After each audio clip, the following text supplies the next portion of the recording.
Hey guys, do you ever hear a song playing on radio or in a TikTok video and you like it, but you don't know what song it is?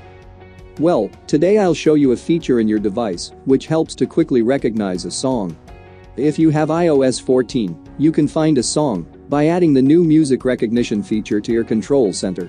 Go to Settings and tap Control Center. Then add music recognition.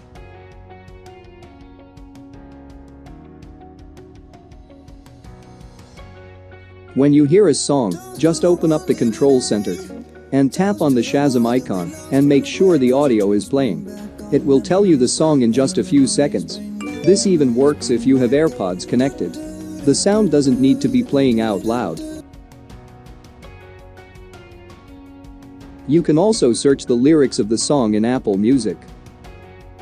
In the Search tab, enter the lyrics phrase you remember, and it will also find the song.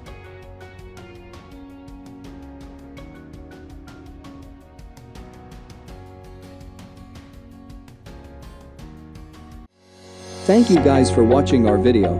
Give us a like if you like it, and don't forget to subscribe to our channel for new videos.